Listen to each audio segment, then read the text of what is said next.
Sir खूप खूप स्वागत.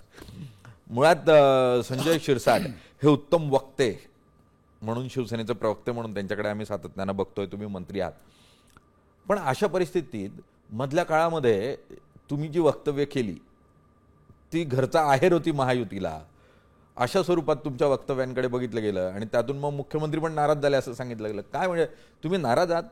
तुमच्या खात्याला पैसा नाही मिळत? नाही नाही नाही, एक मुळात तुम्ही समजून घ्या की याच्यात मी नाराज नाही, परंतु काही परिस्थिती हे वरिष्ठाची कानी ही घातली गेली पाहिजे आणि ती कळालीही पाहिजे.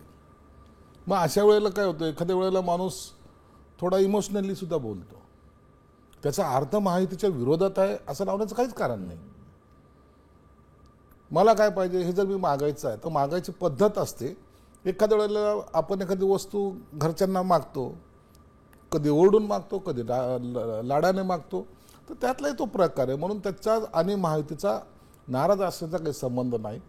हे सरकार आणण्यासाठी आम्हीच प्रयत्न केले ना, आम्ही सर्वजणांनी मिळूनच आणलं ना सरकार. मग त्या सरकारमध्ये जर आपण एकमेकावर कुरवडी करणे किंवा एकमेकावर नाराज होणे हा जर प्रकार सुरू केला तर मग लोक आपल्याकडे वेगळ्या दृष्टिकोनातून पाहतील.